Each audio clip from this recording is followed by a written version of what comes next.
लाहौर आने के बाद उमामा ने सबसे पहले जलाल से मुलाकात की थी। मगर तुम तो कह रही थी कि वो तुम्हारी हाउस जब तक तुम्हारी शादी नहीं करेंगे। जलाल ने कहा, वो ऐसा ही कहते थे, मगर अब वो कहते हैं कि मैं अपनी तालीम शादी के बाद भी जारी रख सकती हूँ। असजद लाहौर में घर ले लेगा, तो मैं ज़्यादा आसानी से अपनी तालीम मुकम्मल कर सकूंगी। जलाल उसके चेहरे से उसकी परेशानी का अंदाज़ा कर सकता था। जलाल भी एकदम फ़िक्रमंद हो गया। जलाल, मैं असजद से शादी नहीं कर सकती। मैं किसी सूरत असजद से शादी नहीं कर सकती। वो बड़बड़ाई, फिर तुम अपने पीर निट्स को साफ-साफ बता दो। जलाल ने एकदम किसी फैसले पर पहुंचते हुए कहा, क्या बता दूं? यही कि तुम मुझसे शादी करना चाहती हो। आपको अंदाजा नहीं है कि वो किस तरह रिएक्ट करेंगे। मुझे उन्हें फिर सब कुछ ही बताना पड़ेगा। वो बात करते-करते कुछ सोचने लगी। जलाल, आप अपने पेर नट्स से मेरे सिलसिले में बात करें। आप उन्हें मेरे बारे में बताएं।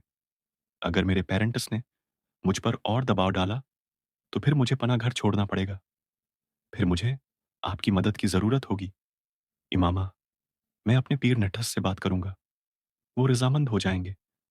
मैं जानता हूं मैं इन्हें मना सकता हूं। जलाल ने उसे यकीन दिला।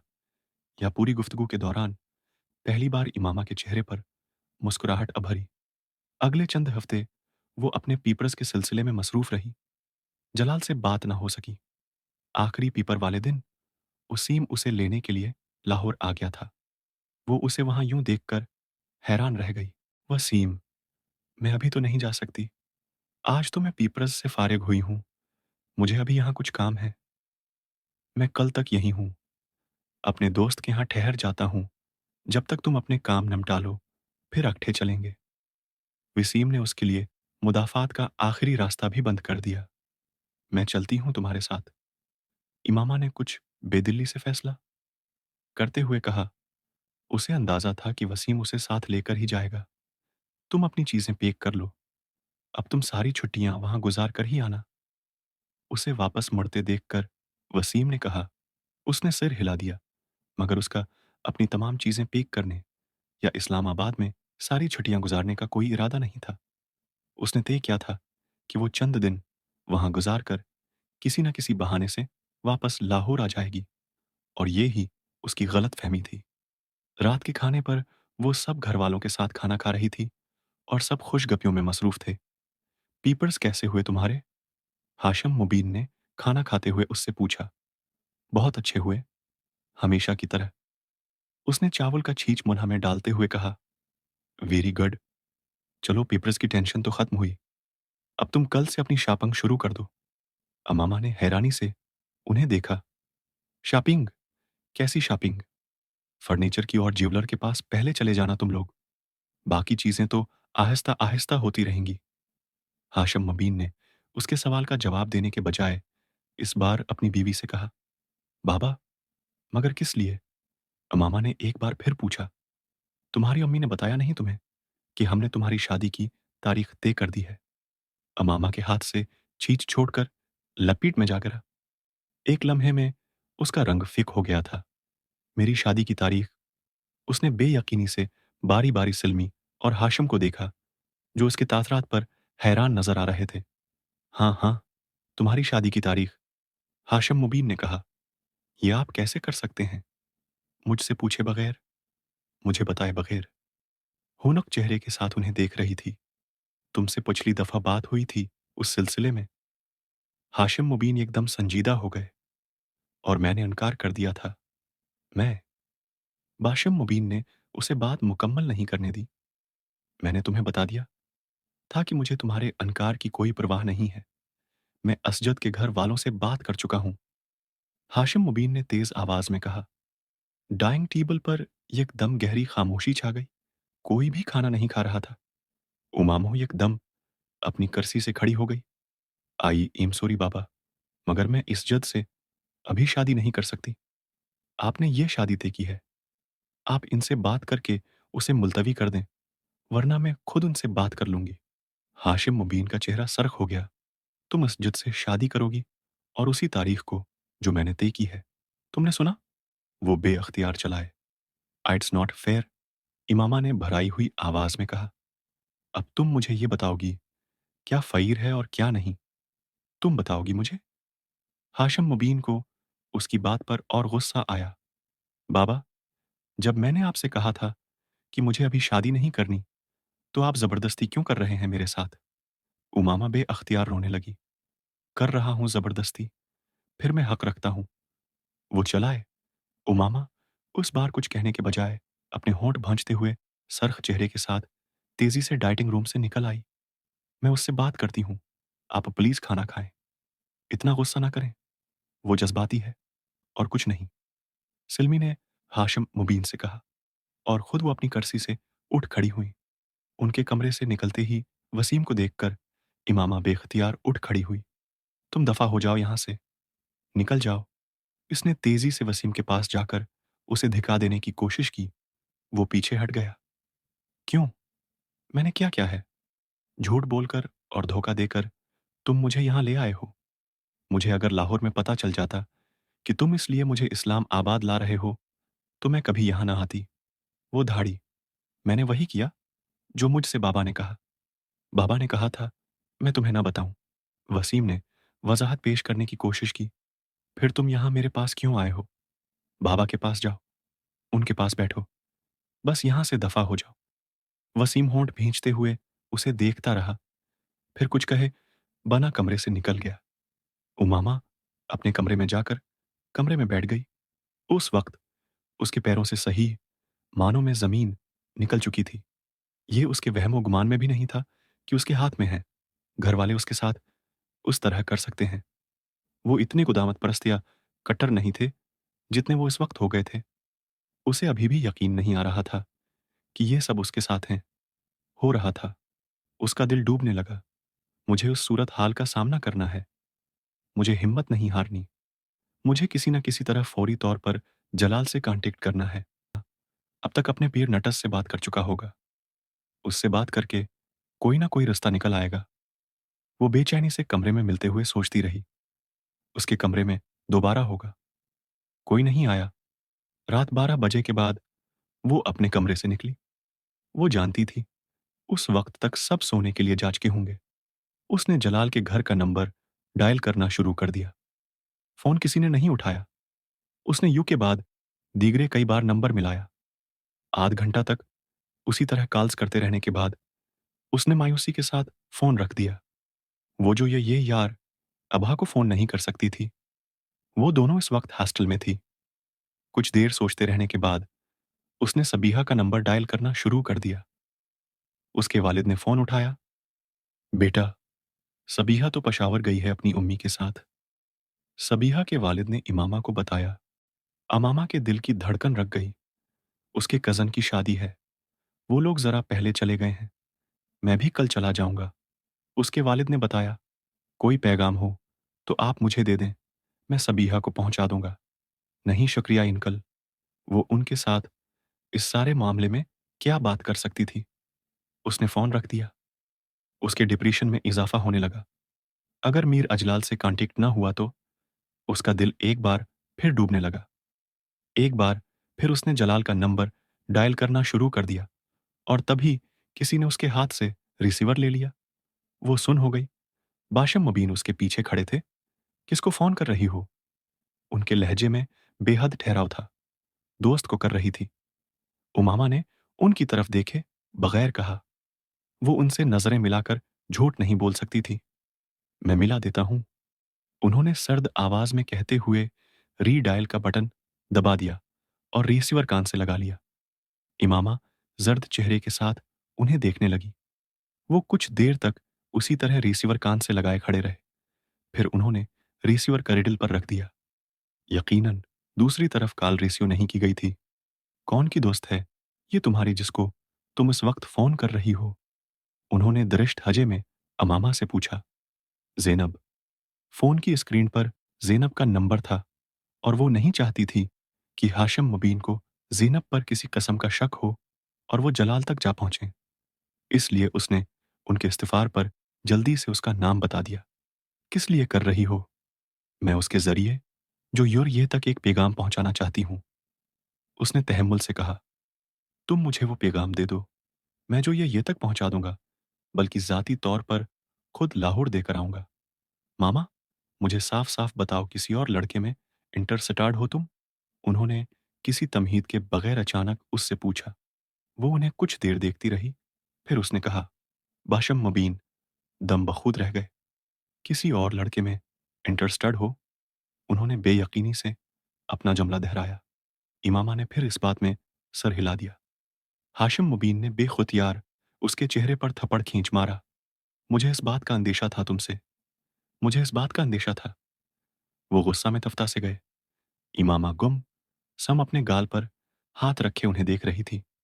ये पहला थप्पड़ था जो हाशिम मुबीन ने उसकी जिंदगी में उसे मारा था, और इमामा को यकीन नहीं आ रहा था कि ये थपड़ा से मारा गया था। वो हाशिम मुबीन की सबसे लाडली बेटी थी, फिर भी उन्होंने उसके गालों पर आंसू बह निकले थे। इज्जत के अलावा मैं तुम्हारी शादी कहीं और नहीं होने दूंगा।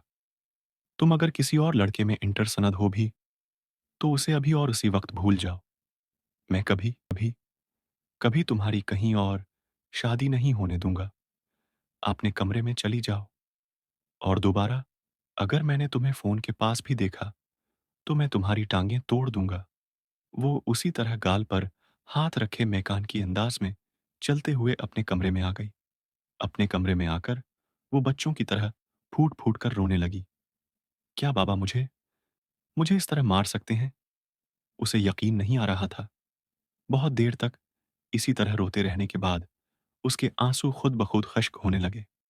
वो उठकर इत्तराब के आलम में अपने कमरे की खिड़की की तरफ आ गई, और खाली ज़हनी के आलम में बंद खिड़कियों के शीशों से बाहर देखने लगी। नीचे उसके घर कालान नजर आ रहा था, और फिर लाशौरी तौर पर उसकी नजर दूसरे घर पर पड़ी। वो सालार का घर था। उसका कमरा निचली मंजिल पर था। दौर से कुछ भी वाज़ेह नहीं हो रहा था। उसके बावजूद वो इस घर में एक दफा जाने के बाद उसकी लोकेशन और कमरे में फिरने वाले के हेले और जसामत से अंदाजा लगा सकती थी कि वो सालार के अलावा कोई और नहीं हो सकता था। उसके ज़हन में एक झमाका हुआ। हाँ, ये शख्स मेरी मदद कर सकता। अगर मैं उसे सारी सूरत हाल बता दूं और उससे कहूं कि लाहौर जाकर जलाल से राब्ता करे, तो मीर मसला हल हो सकता है। मगर उससे राब्ता कैसे? उसके ज़हन में एकदम उसकी गाड़ी के पछले शीशे पर लिखा हुआ उसका मोबाइल नंबर और नाम याद आया। उसने ज़हन में मोबाइल नंबर को दोहराया। उसे कोई दिक्कत नहीं हुई। कागज़ का एक टुकड़ा लेकर उसने एहतियात के तौर पर उस नंबर को लिख लिया। 3 बजे के करीब वो आहिस्ता-आहिस्ता एक बार फिर लाउंज में आ गई, और उसने वो नंबर डायल करना शुरू कर दिया। सालार ने नींद में अपने मोबाइल की बीप सुनी थी। जब लगातार मोबाइल बजता रहा, तो उसने आंखें खोल दी और कुदरे नागवारी के आलम में बेड साइड टेबल को टटोलते हुए मोबाइल उठाया। हेलो। उमामा ने सालार की आवाज पहचान ली थी। वो फौरी तौर पर कुछ नहीं बोल सकी। हेलो। उसकी खाबिदा आवाज दोबारा सुनाई दी। सालार। उसने उसका नाम लिया। बोल रहा हूं, उसने उसी खाबिदा आवाज में कहा। मैं अमामा बोल रही हूं, वो कहने वाला था। कौन इमामा? मैं किसी इमामा को नहीं जानता। मगर उसके दिमाग ने करंट की तरह उसे सिग्नल दिया था। उसने बेअख्तियार आंखें खोल दी। वो नाम के साथ उसकी आवाज को भी पहचान चुका था। मैं वसीम की बहन बोल रही हूं। उसकी खामोशी पर इमामा ने अपना तारुफ कराया। मैं पहचान चुका हूं। सालार ने हाथ बढ़ाकर बेडसाइड लैंप को ऑन कर दिया। उसकी नींद गायब हो चुकी थी। टेबल पर पड़ी हुई अपनी रिस्ट वॉच उठाकर वक्त देखा। घड़ी 3 बजकर 10 मिनट बजा रही थी। उसने कुदरे बेयकीनी से होंठ सिकोड़ते हुए घड़ी को दोबारा टेबल पर रख दिया। दूसरी तरफ अब खामोशी थी। हेलो। सालार ने उसे मुखातब किया। सालार, मुझे तुम्हारी मदद की जरूरत है। सालार के माथे पर कुछ बल आए। मैंने एक बार तुम्हारी जिंदगी बचाई थी। अब मैं चाहती हूं तुम मेरी जिंदगी बचाओ। वो कुछ ना समझने वाले अंदाज में उसकी बात सुनता रहा। मैं लाहौर में किसी से राब्ता करना चाहती हूं, मगर कर नहीं पा रही। क्यों? वहां से कोई फोन नहीं उठा रहा। तुम रात के इस वक्त। इमामा ने उसकी बात काट दी। प्लीज, इस वक्त सिर्फ मेरी बात सुनो। मैं दिन के वक्त फोन नहीं कर सकती। और शायद कल रात को भी ना कर सकूं। मेरे घर वाले मुझे फ़ोन नहीं करने देंगे। मैं चाहती हूँ कि तुम एक एड्रेस और फ़ोन नंबर नोट कर लो और उस पर एक आदमी से कॉन्टैक्ट करो। उसका नाम जलाल उनसुर है। तुम उससे सिर्फ ये पूछ कर बता दो कि मेरे पेरेंट्स ने यहाँ मेरी शादी तय कर दी है और वो मुझे अब शादी के बगैर लाहौर आने को नहीं देंगे। सालार को अचानक उस सारे मामले से दिलचस्पी पैदा होने लगी। कंबल को अपने घुटनों से ऊपर तक खींचते हुए वो इमामा की बात सुनता रहा। वो एक एड्रेस और फ़ोन नंबर दोहरा रही थी। सालार ने इस नंबर और एड्रेस को नोट नहीं किया। इसकी ज़रूरत ही नहीं थी। उसने पूछा, और अगर मेरे फ़ोन करने पर भी किसी ने फ़ोन नहीं उठाया तो? जब वो खामोश हो गई, तो उसने पूछा। दूसरी तरफ लंबी खामोशी रही। फिर इमामा ने कहा, तुम लाहौर जाकर उस आदमी से मिल सकते हो। प्लीज़, ये मेरे लिए बहुत ज़रूरी है। इस बार अमामा की आवाज़ मुल्तजियाना थी। और अगर उस पूछा कि मैं कौन हूं तो तुम जो चाहे उसे बता देना। मुझे उससे दिलचस्पी नहीं है। मैं सिर्फ उस मुसीबत से छुटकारा चाहती हूँ। क्या ये बेहतर नहीं कि है तुम इस आदमी से खुद बात करो? सालार ने कुछ सोचते हुए कहा, मैं तुम्हें बता चुकी हूँ कि शायद मुझे दोबारा फ़ोन का मौका ना मिले और फ़िलहाल तो आदमी फ़ोन रिसीव नहीं कर रहा। सालार ने उसकी बात के जवाब में कुछ नहीं कहा और उसने मायूसी के आलम में मज़ीद कुछ कहे बगैर फ़ोन रख दिया। सालार मोबाइल बंद करने के बाद कुछ देर उसे हाथ में लेकर बैठा रहा। जलाल उनसुर, इमाम बाशिम, राबता, पीरनेट से बात, ज़बरदस्ती की शादी। उसने वहां बैठे-बैठे उस जगह पज़ल के टुकड़ों को जोड़ना शुरू कर दिया। उसने इमामा से जलाल के बारे में पूछा नहीं था कि उससे इमामा का ताल्लुक किस तरह का हो सकता था। वो अपनी दाहिनी टांग हिलाते हुए उन दोनों के बारे में सोचता रहा। उसे ये सूरत हाल खासी दिलचस्प महसूस हो रही थी कि इमामा जैसी लड़की इस तरह के किसी अफ़ीर में अनवालो हो सकती थी। वो अपने लिए उसकी नापसंदीदगी से भी वाकिफ था और उसे ये बात भी हैरान कर रही थी कि उससे बावजूद वो उससे मदद मांग रही थी। ये क्या कर रही हैं खातून? मुझे इस्तेमाल करने की कोशिश या फंसाने की कोशिश? ओह! उसने दिलचस्पी से सोचा।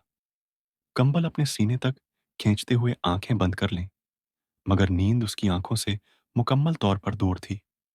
वो पिछले कई सालों से वसीम और उसके घर वालों को जानता था। वो इमामा को भी सरसरी तौर पर देख चुका था, मगर इन मुलाकातों में उसने इमामा पर कभी गौर नहीं किया था। वो उसके बारे में ज्यादा कुछ नहीं जानता था।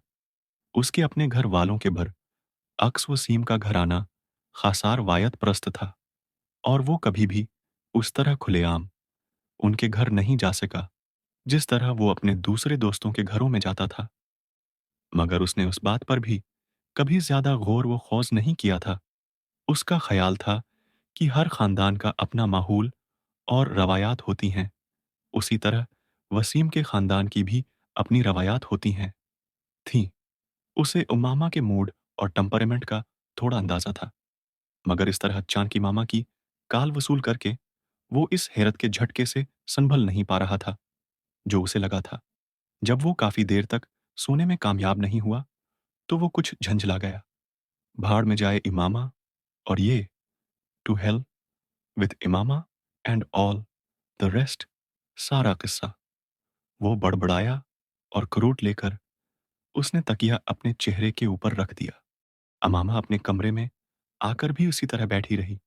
उसे अपने पेट में गर्ह पड़ती हुई महसूस हो रही थी। सिर्फ चंद घंटों में सब कुछ बदल गया था। वो पूरी रात सो नहीं सकी। सुबह वो नाश्ते के लिए बाहर आई। उसकी भूख एकदम जैसे गायब हो गई थी। 10 साढ़े 10 बजे के करीब उसने पूर्च में कुछ गाड़ियों के स्टार्ट होने और जाने की आवाजें सुनी।